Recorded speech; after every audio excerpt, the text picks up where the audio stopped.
Hello everyone, welcome back to my YouTube channel. So apart from RBI grade B, मैं UPSC के भी जो हमारा कॉमर्स का जो ऑप्शनल पेपर होता है जिसमें HRM, organisational design, organisation behaviour वाला जो सेक्शन होता है, मैं उसके भी आंसर्स इवैल्यूएट करता हूँ।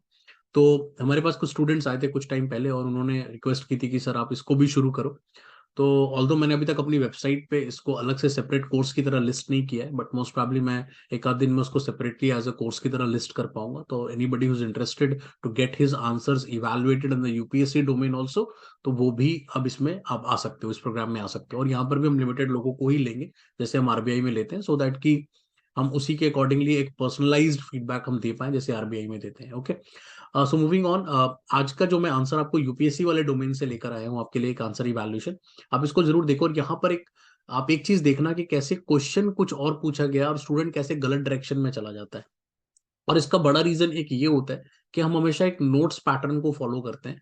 तो नोट्स पैटर्न का रीजन ये होता है कि हमने कुछ नोट्स बनाए, लेट से हमने कोई टॉपिक पढ़ा और उसके नोट्स बना लिए, राइट। हम जब एग्जाम में जाते हैं तो हम क्वेश्चन को पढ़ करके उसके अकॉर्डिंगली आंसर नहीं दे करके हम हमेशा अपने नोट्स लिखाते हैं कि जो हमें नोट्स में हमने ऐसे करके कीवर्ड ढूंढा कि लेट से मुझे कीवर्ड में करिज्मेटिक लीडरशिप मिली, तो मैंने रॉबर्ट हाउस की सारी थ्योरी वहां पे जाके डाल दी, या मुझे जो भी चीजें जो मैंने अपने नोट्स में लिखा था वो डाल दिया, रादर देन कि हम अपने आप को अप्लाई करें और अप्लाई करके उस क्वेश्चन के कंटेक्स्ट में आंसर करें। तो ये एक प्रॉब्लम आपको इस पर्टिकुलर फीडबैक में मिल जाएगा। और आई होप कि आपको ये फीडबैक हेल्प करेगा अगर आप इसी पर्टिकुलर एग्जाम की तैयारी कर रहे हो। बट यही सेम क्वेश्चन जो है वो आरबीआई में भी आता है, तो वहां पर भी आप इसका फीडबैक यूज कर सकते हो, क्योंकि ऑलमोस्ट सिमिलर तरह के क्वेश्चंस, अगर सिलेबस सेम है, सिमिलर तरह के क्वेश्चंस ऑलमोस्ट देखने को मिलते हैं। थोड़ा सा यूपीएससी में थोड़ा अप्लाइड क्वेश्चन ज्यादा आता है।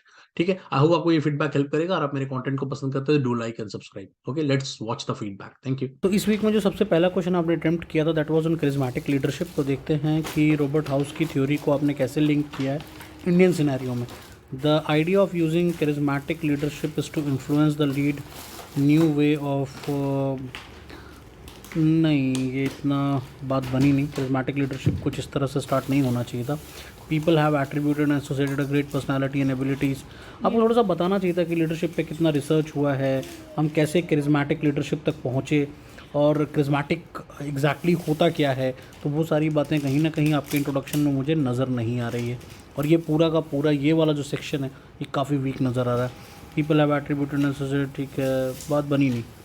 आगे बढ़ते हैं और देखते हैं कि आगे क्या लिखा है आपने। तो charismatic leadership as per the Robert House, charismatic leadership is known as the self confidence and confidence they have in their subordinate. Okay, it can be defined by the leader who uses his communication skills persuasiveness. ठीक है, यहाँ पर जाकर आपने वो introduction वाला section, मतलब charismatic की क्या कहानी है उसके बारे में थोड़ा सा बताया। रॉबर्ट हाउस लीडरशिप थ्योरी के बारे में बात करेंगे। तो leadership charismatic मियर towards the psychological explanation rather than sociological and political science theory.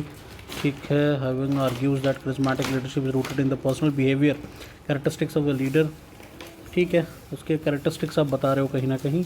Leadership of Ratan Tata is organisation the put of the ethical organisation. इसको थोड़ा बेटर समझा सकते थे। उससे पहले JRD टाटा के बारे में भी आप बात कर सकते थे, जहाँ से ये सारी कहानी शुरू हुई थी। House pointed that the leadership should not be defined solely on the terms of effect, it be follower instead the leak towards behavioural and situational that. ठीक है, leadership of MS Dhoni. Okay, आप इसमें ये कर सकते थे कि चूँकि इंडियन सिनेरियो की बात की गई थी, तो आप ऐसा कर सकते थे कि 3-4 इंडियन लीडर्स को, जैसे आप रतन टाटा की बात कर रहे हो, धोनी की बात कर रहे हो, डिफरेंट डिफरेंट फील्ड से आप लीडर को ले करके पॉलिटिकल कोई लीडर ले सकते थे और उनके बेस पर आप इसके पॉइंट्स को एक्सप्लेन करते तो और भी बढ़िया आंसर बनकर निकल आता। एक ब्रॉड पॉइंट डालते और ब्रॉड पॉइंट के बेसिस पर एग्जाम्पल लेकर उसको समझाते तो और भी कहानी बनती। अभी क्या हुआ है कि आपने रॉबर्ट हाउस की थ्योरी तो बता दी और ऐसा लग रहा है कि क्वेश्चन आया है कि रॉबर्ट हाउस की थ्योरी को समझाओ विद सर्टेन एग्जाम्पल्स, बट ये क्वेश्चन एक्चुअली में इंडियन सिनेरियो में वो कैसे फिट होता है उसके बारे में बात करता है, जो मुझे यहाँ पर नज़र नहीं आ रहा आपके आंसर में, राइट।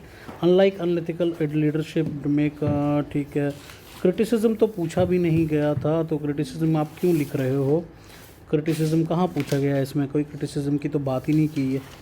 ठीक है, या तो क्रिटिकली, अगर क्रिटिकल को लेकर आप लिख रहे हो क्रिटिसिज्म, तो आप इसमें फिर बताते कि भाई इसमें कुछ सिर्फ प्लस प्लस ही नहीं था, कुछ माइनस माइनस भी था, राइट। इस तरह से कहानी बनाई जाती है उसकी, इस तरह से लिमिटेशन को अलग से हाईलाइट करके नहीं लिखा जाता है। जब अगर क्वेश्चन में लिमिटेशन पूछा ही नहीं गया, आप उसको सेपरेटली हाईलाइट कर रहे हो, तो एज एन एग्जामिनर मैं देखूंगा कि आप मेरा टाइम वेस्ट कर रहे हो, जो चीज़ पूछी नहीं गई है। या तो आप उसको क्रिटिकली कहो कि मैं दोनों साइड इवैल्यूएट करूँगा, स्टार्टिंग में ही बताओ कि दोनों साइड में इवैल्यूएट करूँगा, तो उसका सेंस बनता है, राइट।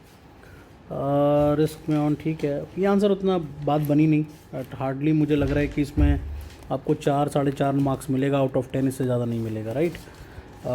काफ़ी सारी गलतियाँ, और प्लस क्वेश्चन का जो ऑब्जेक्टिव था वही पूरा नहीं हो रहा। Okay, thank you.